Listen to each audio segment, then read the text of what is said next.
আলহামদুলিল্লাহ। সম্মানিত শ্রোতা মণ্ডলী সকলের প্রতি নাইস ইসলামিক টিভির পক্ষ থেকে সালাম ও অভিনন্দন। আসসালামু আলাইকুম রহমতুল্লাহি ওবারাকাতুহু। সম্মানিত শ্রোতা মণ্ডলী, আজকে আমাদের চমৎকার একটি টপিক নিয়ে আলোচনা করব। আলোচনার মূল বিষয়টি হলো এই যে 5টি কারণে স্ত্রীর প্রতি স্বামীর আকর্ষণ বা ভালোবাসা কমে যায়।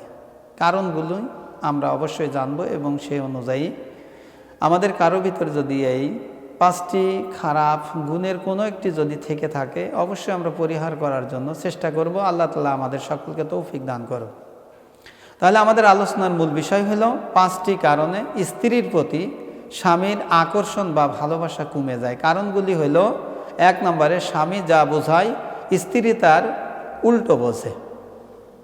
অর্থাৎ স্বামী যা বোঝায় স্ত্রী তার উল্টা বুঝলে স্বামী এবং স্ত্রীর মাঝে মনোমালিন্য সৃষ্টি হয় এবং স্বামী স্ত্রীর প্রতি রাগান্বিত এবং ক্ষিপ্র এবং অসন্তুষ্ট হয়, সেটা প্রকাশ করুক আর প্রকাশ না করুক।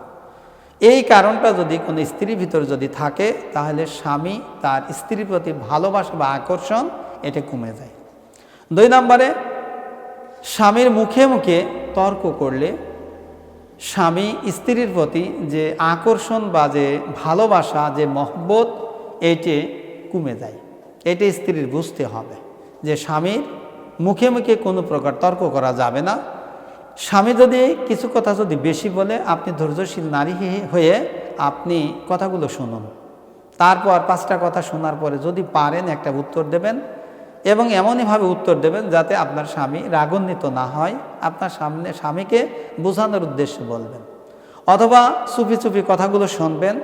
যখন আপনার স্বামীর মন যখন ভালো হবে তখন তাকে সুন্দর শালীন ভাষায় তাকে বোঝানোর চেষ্টা করবেন। এটা একটা আদর্শবান স্ত্রীর নৈতিক দায়িত্ব এবং কর্তব্য। 3 নম্বরে স্বামীর মতামতের বাইরে জেদ করে কোনো কাজ করলে স্বামীর প্রতি অর্থাৎ স্ত্রীর প্রতি যে স্বামীর যে আকর্ষণ বা ভালোবাসা বা মহব্বত এটি কিন্তু কমে যায়। এই জন্য স্বামীর মতামতের অবশ্যই গুরুত্ব প্রদান করতে হবে।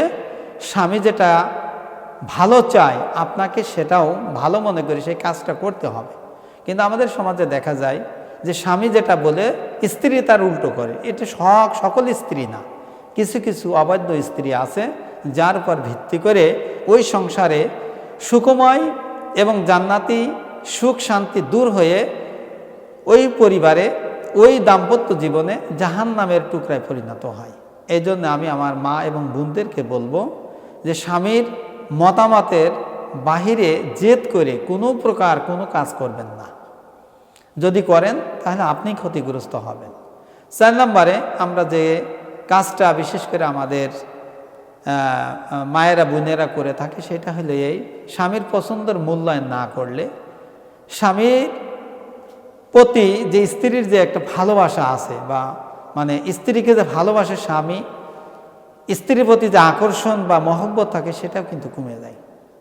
বিশেষ করে পবিত্র মাহে রমজানে এই যে ঈদ আসছে বা বিভিন্ন ঈদে বা বিভিন্ন মার্কেট করার সময় স্বামী তার স্ত্রীর জন্য কিছু মার্কেট করে নিয়ে এসেছে।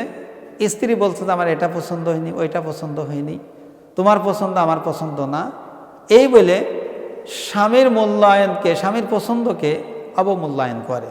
এরকম যদি কোনো স্ত্রী যদি করে তাহলে স্বামীর প্রতি যে স্ত্রীর আকর্ষণ ভালোবাসা মহব্বত এগুলো আস্তে আস্তে কিন্তু দূর হয়ে যায়।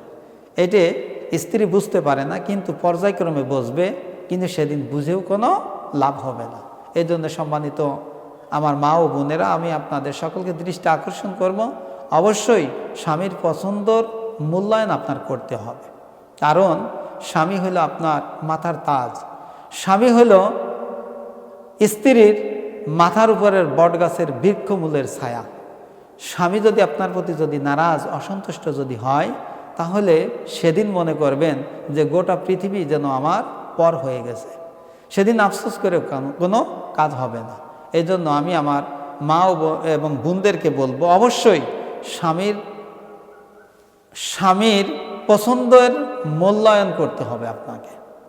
5 নম্বরে স্বামীর পরিশ্রমকে মূল্যায়ন না করলে অর্থাৎ স্বামী সারা দিন অফিস করে এসেছে, বা সারা দিন সে ব্যবসায়ী কাজে লিপ্ত ছিল, বা সারা দিন সে কৃষি কাজে নিয়োজিত ছিল, যখন বাড়ি এসেছে তখন আপনার উচিত ছিল তাকে বেশি পরিমাণ খেদমত করা, তাকে ভালোবাসা, তার পছন্দ খাবার দেওয়া, তাকে খেদমত করে তার কষ্টটা দূর করা। কিন্তু আপনি তাকে কোনো মূল্যায়নই করলেন না। সারাটা দিন অফিস করে এসেছে, সারাটা দিন ব্যবসা করে এসেছে, সারাটা দিন মাঠে পরিশ্রম করে আসার পরেও আপনি তাকে কোনো প্রকার আপনি মূল্যায়ন করলেন না। আপনি যে কাজ করছেন করেই যাচ্ছেন, আপনি যে রান্না করছেন রান্না করেই যাচ্ছেন, আপনার স্বামী যে বাড়িতে এসেছে আপনি স্বামীকে ডন কেয়ার কিছু মনেই করেন না। কিন্তু আদর্শবান স্ত্রীর নৈতিক দায়িত্ব এবং কর্তব্য হলে এটা যে স্বামী যখন বাড়িতে আসবে আসার সাথে সাথেই স্বামীকে খেদমত করতে হবে। সেটা হচ্ছে এই যে স্বামীর গায়ের পোশাকগুলো সুন্দরভাবে খুলে দেওয়া, গামছাটা এগিয়ে দেওয়া, সে যদি গোসলখানায় যায় তাহলে তার সাথে টেপটা জুড়িয়ে দেওয়া, তার লুঙ্গি বা তার কাপড় চোপড় তাকে এগিয়ে দেওয়া, তারপরে তার প্রয়োজনীয় জিনিসপাতি তার কাছে এগিয়ে দেওয়া, বা তাড়াতাড়ি সে পরিষ্কার পরিচ্ছন্ন হয়ে আসার সাথে সাথে তার খাবারগুলো সুন্দরভাবে পরিবেশন করা। এই রকমের স্ত্রী হিসেবে স্বামীকে অবশ্যই এইভাবে মূল্যায়ন করতে হবে। আপনি যদি স্বামীকে এইভাবে মূল্যায়ন করতে পারেন, দেখবেন যে আপনি স্বামীর অন্তরের গহীন স্থানে আপনি পৌঁছে গিয়েছেন। স্বামী আপনাকে ছাড়া পৃথিবীর কাউকে সে চিনবে না, সে স্ত্রী বলতে পাগল হয়ে যাবে। এই জন্য স্বামীর পরিশ্রমকে অবশ্যই আপনাকে মূল্যায়ন করতে হবে। সর্বশেষ কথাটা হলো এই যে এক শ্রেণীর নারী আছে যারা স্বামীর যে কোনো একটা বিষয় কোনো কিছু যদি বাধে বা স্বামীর সঙ্গে যদি স্ত্রীর কোনো মতবিরোধ যদি হয়, তাহলে স্ত্রী তার স্বামীকে বিভিন্ন কটূক্তি ভাষায় তাকে গালিগালাজ করে এবং খোঁটা দেয়। এই গালিগালাজ করা বা খোঁটা যদি কোনো স্ত্রী স্বামীকে দেয়, তাহলে স্বামীর প্রতি যে স্ত্রীর আকর্ষণ, ভালোবাসা, মহব্বত যেটা থাকে সেটা আস্তে আস্তে দূর হয়ে চলে যায়। এজন্য আমি আমার মা এবং বোনদেরকে অবশ্যই বলবো যে এই 5টি কারণে স্ত্রীর প্রতি স্বামীর আকর্ষণ বা ভালোবাসা যে কমে যায়, এর কারণগুলি হলো এই 5টি। এই 5টি কারণ এই গুণ কারোর ভিতরে থেকে থাকে, অবশ্যই আমরা এই গুণগুলো পরিহার করার জন্য চেষ্টা করব।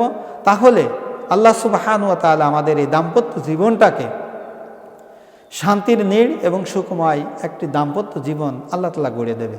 আসুন আমরা যে কথাগুলো শুনলাম আমরা বাস্তব জীবনে আমল করার জন্য চেষ্টা করব। আল্লাহ তাআলা আমাদের সকলকে সেই তৌফিক দান করুক। আসসালামু আলাইকুম ওয়া রাহমাতুল্লাহি ওয়া বারাকাতুহু।